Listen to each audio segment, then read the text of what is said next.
Let's get informed. Let's settle now for the AM news. Our very first story. Vice President Dr. Mahamudu Bawumia says plans to provide free internet service to all senior high schools is nearly complete.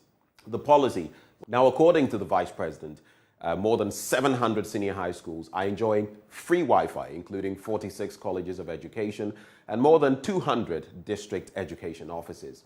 He was speaking at the launch of the University of Ghana's One Student, One Laptop policy.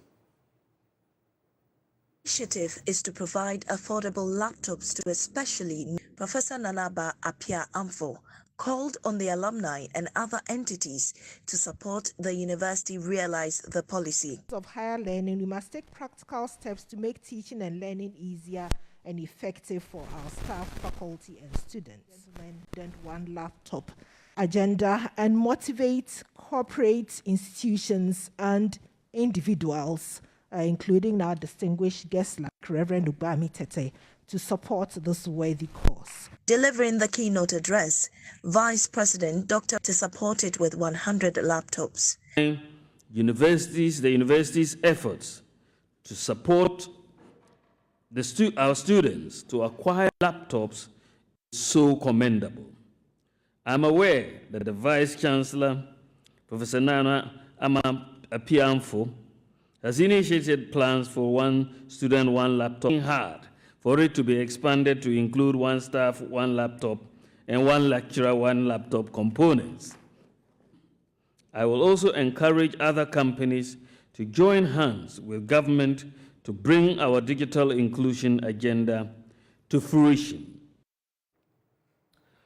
Let's stay on the matter of education because the Ghana Education Service has announced the reopening of all public basic schools in the country. According to the GES, it delayed the reopening system. This includes kindergarten, primary, and junior high school. The GES hopes the new timetable will help deal with the identified gaps in the timetable. Professor Kwesi Opoku-Amankwa is Director General of the Ghana Education Service.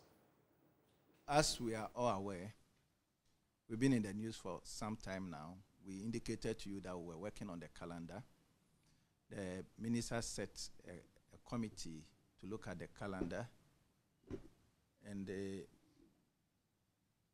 ensure that various challenges that we have with the calendar previously may not occur. We also needed to align the calendar.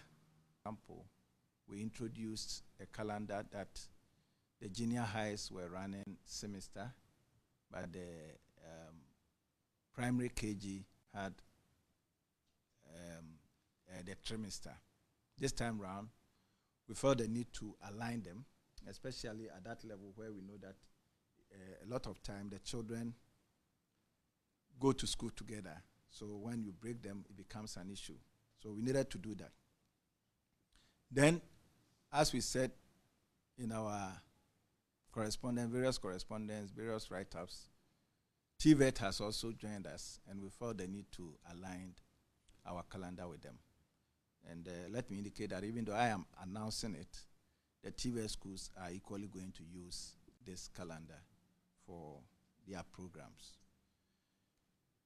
So the committee worked, made the suggestions, we worked on it, and finally we've got it well done. We indicated also that we are working to come up with a calendar that goes beyond 2022. We are about finalizing that bit of it, but we can't keep calendar which is ready. We have called you here to announce it. And for the second cycle schools, we have SHS 3 and SHS 2 going to school on Monday, 7th February. School on 4th April 2022. But we have indicated that their time is tentative. Tentative in the sense that there are BEC results. It's yet to be released by WAEC From the timelines that WAEC has given to us, we hope that we will be able to work and get the students to go to school by 4th April. Perpetual Ofori Ampofo is asking members to leave their GRNMA fund to grow and not spend it on anything now. She says members who have their money already invested are better off than anyone who is going to start on an investment journey today.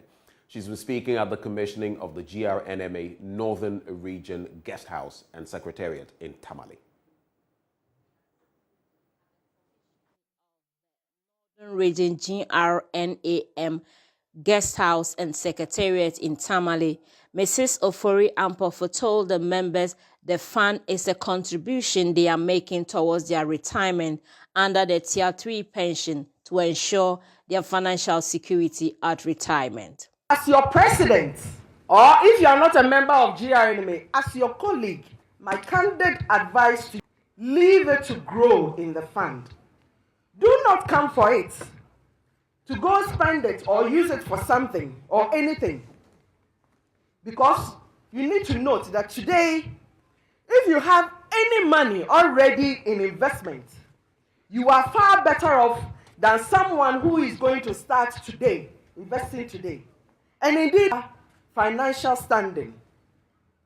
So what we all need to understand is that the GRNMA fund is a contribution you are making towards your retirement. So why would you want to come for the money and go and use it for something else? Let the money grow.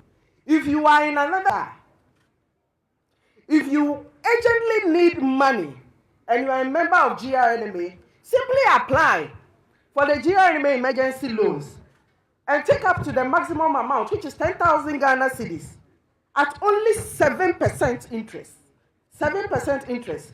It is Al-Hassan Isahaku, who represented the Northern Regional Minister, praised the nurses for their contribution towards national development.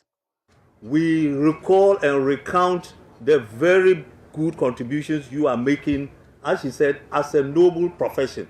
This is really a profession of nobility. It is, and you see the various sacrifices that you have had to make daily, sometimes even volunteering, sometimes to use your money to feed patients and so on. Some of us are sinning. I think the least we can say is that even though you don't accept it, your reward can only be in heaven. On to our next story. And jobless husband goes about in Makola, one of Accra's busiest markets, with a set of twins strapped to her back while she sells sachet water in order to survive. 37-year-old Abiba's story, which was first shared on social media this week, has drawn concerns over the plight of hawkers and other vulnerable people in the capital. JoyNews' Justice Baidu went to find her. The Makola market. One of those are open and closed every day, but everyone here has his or her own story.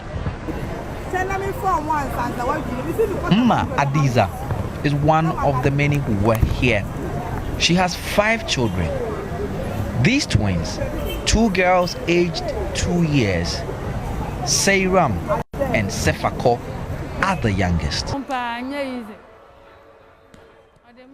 I can't look on while my children die of hunger. I'm at war in this life. It's even better now. In the past, even what to wear was a problem. I sold all my clothes to buy food for my kids. I used to go around begging.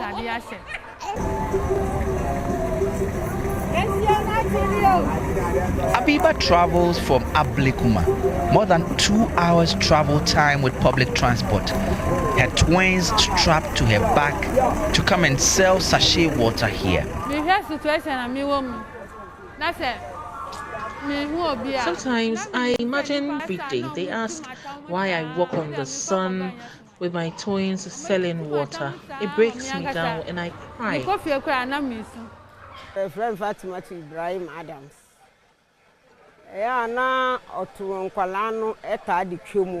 She used to come here, and when people want to sell water,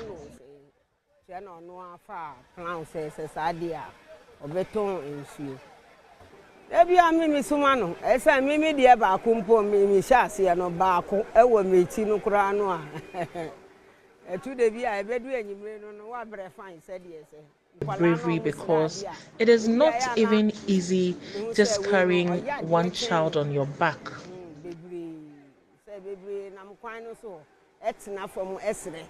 Ya wuntafo ntini esre ni ade ono se osre no kura no a odi aditon no aka ho.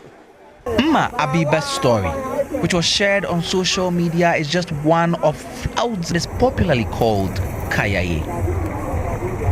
Aid workers have estimated that up to 50,000 women are trapped in this life in Ghana.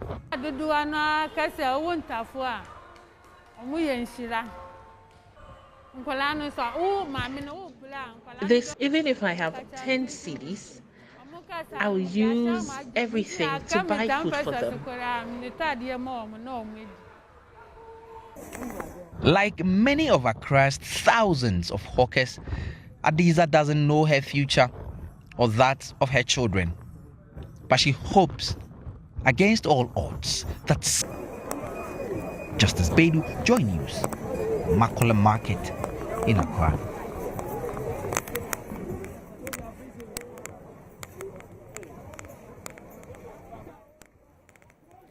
And that was the pathetic story of Emma Abiba that we just shared with you.